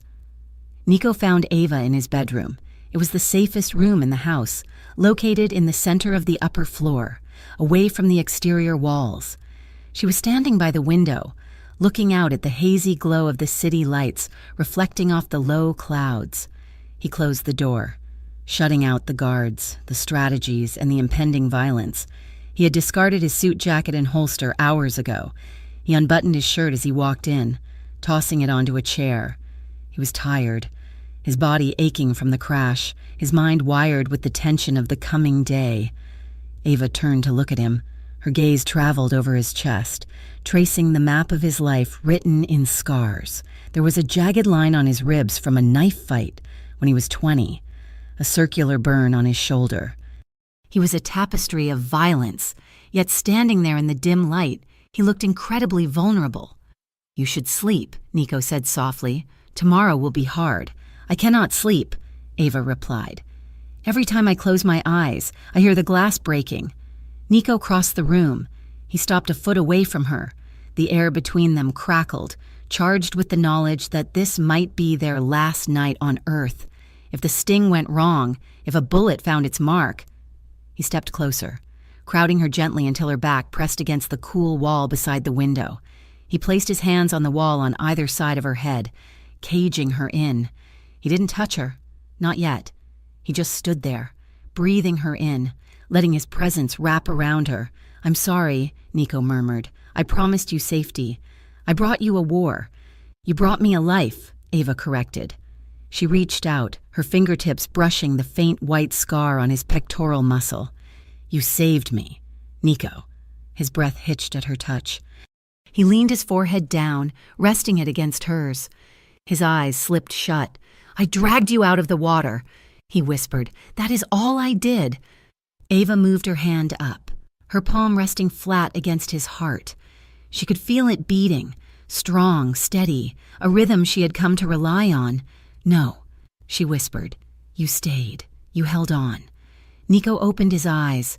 They were dark pools of emotion. He looked at her mouth, then her eyes, searching for permission, searching for doubt. He shifted his hands from the wall, bringing them down to cradle her face. His thumbs brushed her cheekbones, his touch reverent, as if she were something holy that he was afraid to break. "Ava," he breathed. He kissed her. It wasn't like the kiss in the storm, desperate and frightened. This was slow. It was a question and a promise. His lips moved over hers with a deliberate tenderness that made her knees weak. He tasted of scotch and mint. Ava sighed into his mouth, her hands sliding up his bare chest to wrap around his neck, her fingers tangling in the dark hair at the nape of his neck. She pulled him closer, eliminating the space between them. Nico made a low sound in his throat and deepened the kiss. His restraint began to fracture. His hands slid down from her face to her waist, gripping her hips, pulling her flush against him. The heat of his skin burned through her thin blouse. She felt the hardness of his muscles, the power he was holding in check. He kissed her jaw, the sensitive spot below her ear, the curve of her neck. Ava arched into him, a soft gasp escaping her lips. "Nico, please," she whispered. He pulled back, his chest heaving, his eyes blazing. He looked at the bed, then back at her. He wanted her. He wanted to lose himself in her, to claim her in the most primal way possible before the world tried to tear them apart again. He took her hand and led her to the bed. They sat down on the edge, the mattress dipping under their weight. Nico reached for the buttons of her blouse, his fingers trembling slightly. But then he stopped. He looked at her. Really looked at her. She was beautiful. Yes. But she was also the woman he had pulled from the ocean. She was the woman who had trusted him when she should have run. He dropped his hands. "I cannot," he said, his voice thick with emotion. Ava blinked, confused. "Why?" "Because if I take you tonight," Nico said, resting his forehead against hers again, "I will not be able to walk away from you tomorrow, and I need to be able to walk away to save you." He pulled back to look her in the eye. "Tell me, Ava, is this real, or are you just clinging to the person who saved you? Because if this is gratitude, if this is trauma, I cannot do this. I cannot be another man taking advantage of your fear." Ava reached up, cupping his face. She ran her thumb over his lower lip. "I am not in love with the man in the water anymore," she whispered, her voice clear and certain in the quiet room. "I am in love with the man who is sitting here, the man who protects me, the man who listens." She leaned in and kissed him softly. "I love you, Nico." The words seemed to break something open inside him, the tension drained from his shoulders, replaced by a profound, aching relief. He wrapped his arms around her and pulled her down onto the bed. They didn't undress. They didn't have sex. It felt too small, too ordinary for what they were feeling. Instead, they lay tangled together, fully clothed, limbs entwined. Nico pulled the duvet over them. He held her against his chest, his arm draped over her waist, his hand resting flat over her heart. Ava buried her face in the crook of his neck, breathing in his scent. They lay there in the dark, sharing slow, lingering kisses, brushing their noses together, murmuring quiet reassurances. It was the most intimate moment of Nico's life, to hold her without taking, to be held without demanding. "If we make it through tomorrow," Nico whispered into the darkness, his lips brushing her ear, "I am taking you away from here, somewhere where the ocean is calm." "We will make it," Ava whispered back, tightening her grip on him, Just hold on to me. I'm never letting go," Nico promised. The Harborview docks smelled of diesel, rotting wood, and impending violence. The sky was a bruised purple, the remnants of the storm still hanging low. Containers were stacked like colorful monoliths, creating a maze of steel canyons. Nico's black SUV idled near the edge of Pier 4. "Are you ready?" Nico asked. Looking at Ava, she nodded. She was wearing a simple gray coat. Her wrists were bound in front of her with zip ties, but Nico had left them loose enough that she could snap them if she twisted her wrists hard enough, a trick he had taught her that morning. "Remember," Nico said, his eyes scanning the perimeter, "stay behind me. When the shooting starts, you drop to the ground and you do not move until Leo gets to you." "I know," Ava said. They stepped out of the car. Victor Kane was waiting at the end of the pier, flanked by 6 of his men. He was a tall man with a cruelty etched into his face that money and suits couldn't hide. Beside him stood Eric, looking like he wanted to vomit. Nico placed a hand on Ava's arm and guided her forward. The wind whipped her hair across her face. She felt exposed, terrified, but she kept her head high. "Romano!" Victor called out, his voice carrying over the sound of the water lapping against the pilings. "You actually came, and you brought my package." Nico stopped 10 yards away. "I am here to end this." "Victor," Nico shouted back. "You want the girl? Here she is. You want the territory? We can talk. But the attack stopped today." Victor laughed. It was a dry, scratching sound. "You've gone soft, Nico." "Falling for the drowning girl. It is embarrassing." He gestured to Eric. "Look at him, your ex-boyfriend. He knew when to fold. He knew his place. But you, Nico, you always thought you were better than us." Victor stepped forward, closing the distance. He stopped in front of Ava. He looked her up and down with a sneer. "She does not look like much." Victor scoffed. "A bartender. A nobody. All this trouble for a piece of driftwood." Nico's body went rigid. His hand twitched at his side. Victor reached out and grabbed Ava's chin, his fingers digging into her jaw. He forced her head up. "Look at me, darling," Victor taunted. "Tell me, was he worth it?" Ava stared at him, her heart pounding. But she didn't flinch. She looked him dead in the eye. "He's worth 10 of you," she said clearly. Victor's eyes narrowed. He raised his hand as if to strike her. "Touch her again," Nico said, his voice dropping to a temperature that froze the air. "And I will kill you where you stand. Deal or no deal." Victor froze. He looked at Nico, seeing the absolute, unhinged violence waiting behind his eyes. He dropped his hand and stepped back, a smirk playing on his lips. "You know," Victor said casually, adjusting his cufflinks, "I almost believed you. The great Nico Romano, surrendering for love. It is a beautiful story." He paused, his eyes gleaming with malice. "It is a shame about the Fed." Though Nico's blood ran cold. "What?" Victor chuckled. "You didn't think I had friends in the Bureau? My mole tells me Agent Lawson is setting up a perimeter right now." He pointed to a stack of crates to the east. "Snipers in the crane. Strike team in the container. Very clever, Nico, but predictable." Eric let out a whimper. Victor pulled a gun from his waistband. "Grab the girl!" Victor shouted to his men. "Shoot him!" Chaos erupted instantly. Victor lunged for Ava. Nico moved faster than thought. He shoved Ava backward, putting himself in the line of fire. "Run!" Nico roared. A gunshot cracked him through the air, echoing off the water. Then another. Sirens wailed in the distance, getting closer.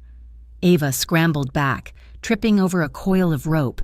She looked up to see Nico drawing his weapon, firing 2 shots that dropped one of Victor's men, but they were outnumbered. Victor had his gun raised, aiming squarely at Nico's chest.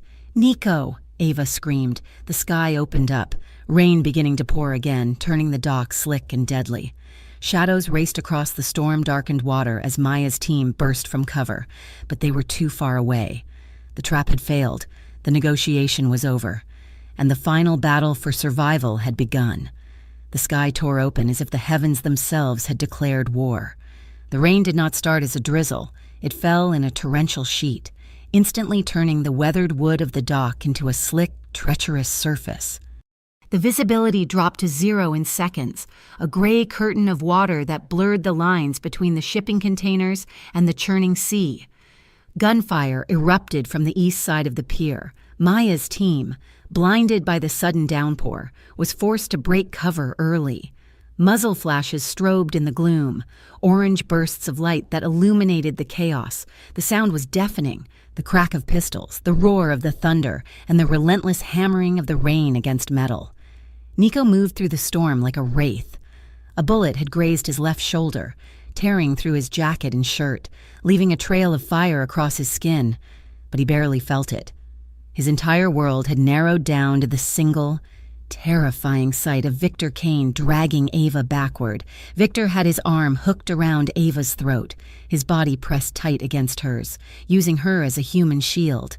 He was moving toward a sleek black speedboat idling at the end of the pier, its engine roaring over the sound of the waves.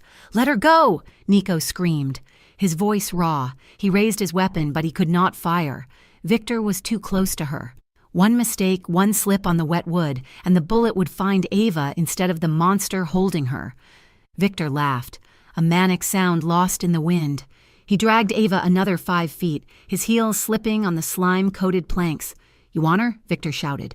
"Come and get her, Romano, or watch her disappear forever." Ava clawed at Victor's arm, her fingernails digging into the expensive fabric of his suit, but his grip was iron. The cold rain plastered her hair to her face, blinding her. She could feel the vibration of the speedboat's engine in the planks under her feet. She could smell the exhaust fumes mixing with the brine of the ocean, and she could hear the water. Below the edge of the dock, the sea was raging. It crashed against the pilings with a hungry, rhythmic boom. The sound triggered a primal panic in Ava's chest, the memory of the freezing cold, the salt water filling her lungs, the darkness swallowing her whole. It all came rushing back, paralyzing her. She was going to drown. He was going to take her on that boat and throw her back into the abyss. She looked up, searching desperately through the rain. She saw Nico. He was 20 feet away, moving forward in a crouch, his face twisted in a mask of pure terror. Leo was beside him, providing cover fire, but Nico's eyes were locked on hers. In that split second across the chaotic distance, Ava saw the reflection of her own fear. He was remembering the night he found her. He was remembering the girl floating in the black waves. "Hold on to me, Ava!" Nico roared over the wind, his voice cutting through the gunfire. "You hear me? Hold on to me." The words hit her like a physical blow. It was their command. It was the promise that had kept her alive in the clinic, in the mansion, and in the cabin. Victor jerked her backward, his foot hitting the cleat of the boat. "Get in the boat!" he snarled in her ear. Ava looked at the dark water churning below. Then she looked at the gap between 2 large shipping crates to her left. It was a narrow space, filled with debris, but it was solid ground. She made a choice. She would not be a victim again. She would not be dragged away. As Victor shifted his weight to step onto the gunwale of the boat, Ava stopped fighting his arm. Instead, she went dead weight for a fraction of a second, throwing him off balance. Then, with a scream of effort, she twisted her body violently to the left. She did not pull away from him. She threw herself sideways. Victor lost his grip on her wet coat. Ava slammed hard onto the wooden planks, skidding toward the gap between the crates. Her shoulder hit the wood with a sickening thud, sending a shockwave of pain down her arm, but she scrambled forward, clawing at the wet timber, dragging herself away from the edge. Nico saw the opening. He didn't run. He launched himself. Ignoring the bullets pinging off the metal container beside him, ignoring the blood soaking his shirt, Nico tackled Victor Kane just as the other man raised his gun to shoot Ava. The 2 men hit the deck with a bone-jarring impact. They rolled across the slick surface, a tangle of limbs and fury. Victor was strong, fueled by desperation, but Nico was fighting with the rage of a man protecting his soul. Nico slammed his fist into Victor's jaw, once, twice. Victor bucked, throwing Nico off, and scrambled for his dropped weapon.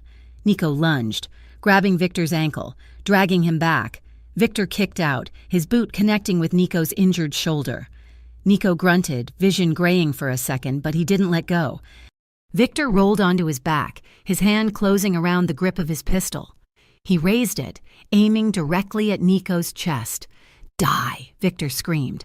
Nico braced himself for the impact. Crack! A single shot rang out, sharper and cleaner than the chaotic gunfire around them. Victor's hand exploded in a spray of red. He shrieked, the gun clattering from his useless fingers and sliding over the edge of the dock into the water. 50 yards away, atop a container crane, one of Maya's snipers cycled the bolt of his rifle. Law enforcement swarmed the pier. Agents in tactical gear moved in, weapons drawn. Victor, clutching his shattered wrist, tried to crawl toward the boat, but Leo was there. Leo kicked Victor flat onto the wood, pressing the barrel of his gun to the back of the syndicate leader's head.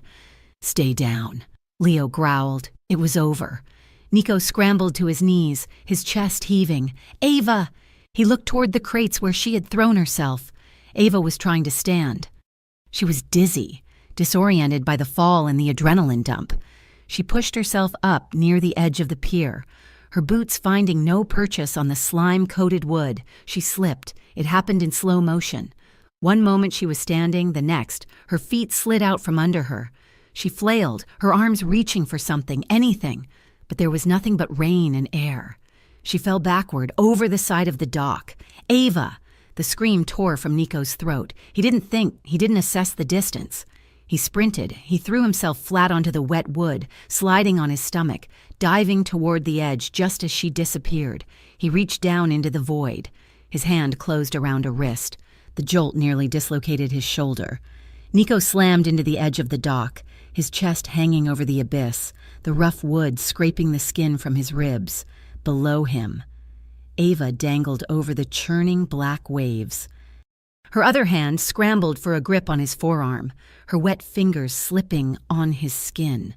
The ocean roared beneath her, hungry and violent, frothing around the pilings. "Don't let go," she sobbed, looking down at the water that had haunted her nightmares. "I have you," Nico roared, his face red with strain.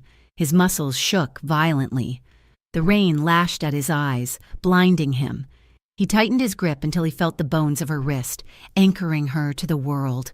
"I am not letting go," Nico shouted, the veins in his neck bulging. "Not this time, not ever." He pulled, he gritted his teeth, finding a reserve of strength born of pure love, and he hauled her up.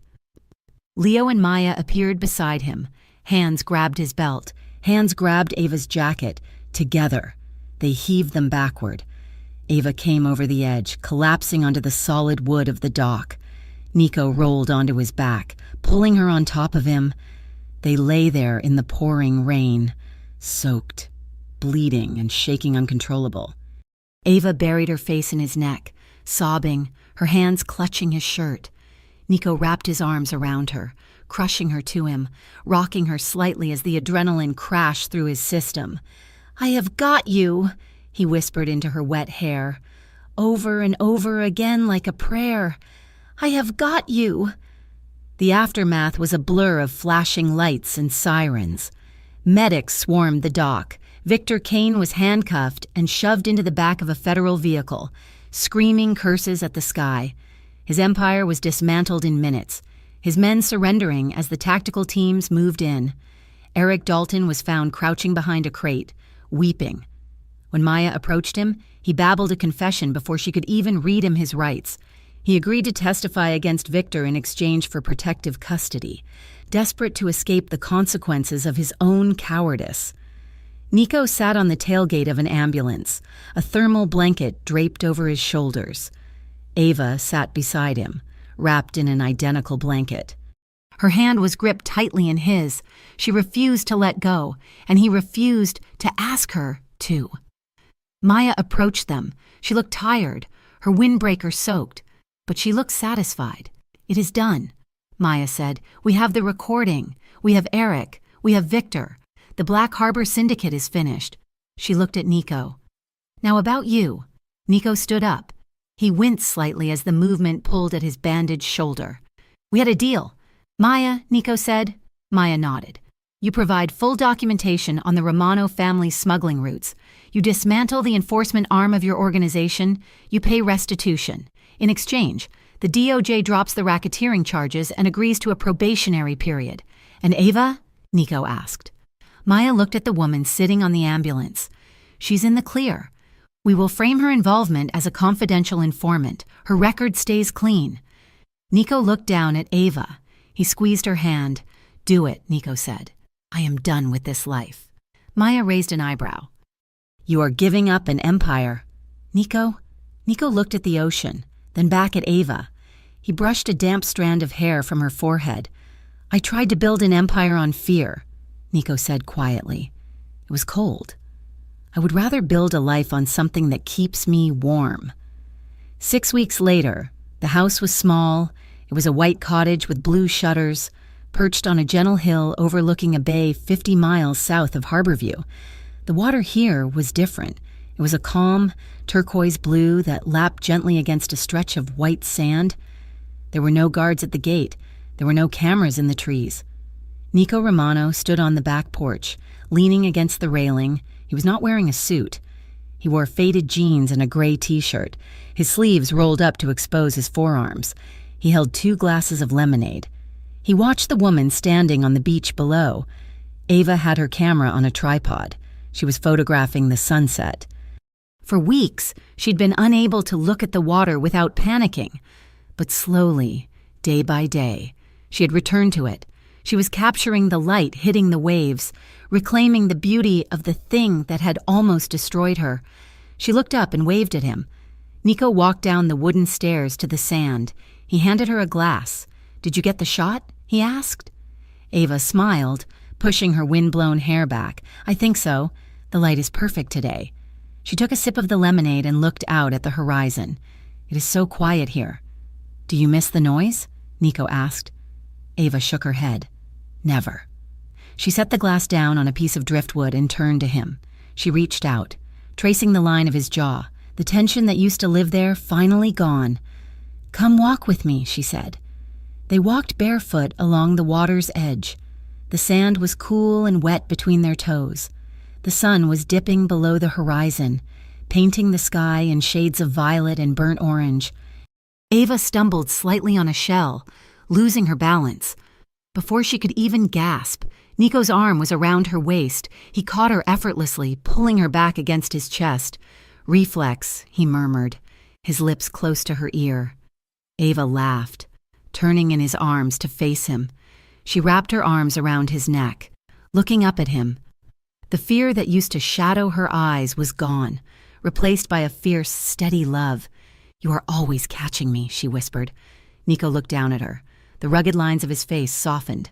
He rested his hands on her hips, swaying her gently with the rhythm of the small waves hissing nearby.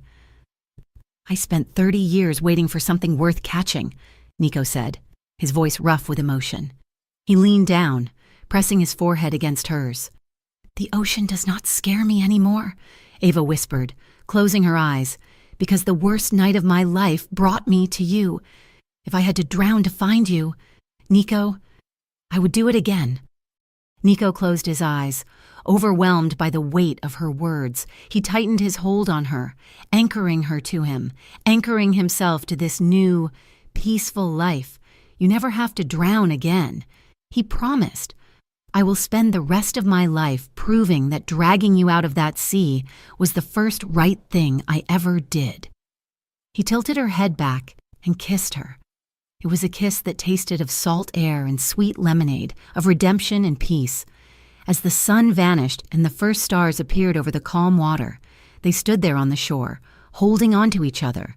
The storm had passed, the darkness had receded, and in its place was a future they had chosen, hand in hand, safe on the solid ground. Thank you for listening to this story. It has been a journey through the storm, from the dark waters of Harborview to the peaceful shores of redemption. I would love to hear from you. Where are you listening from today? Please leave a comment below and let me know what you thought of Nico and Ava's story. Did the ending bring you the peace you were hoping for? If you enjoyed this story, please consider subscribing to Mafia Romance Stories for more tales of danger, passion, and love that conquers the darkest odds. Don't forget to share your thoughts in English in the comments section.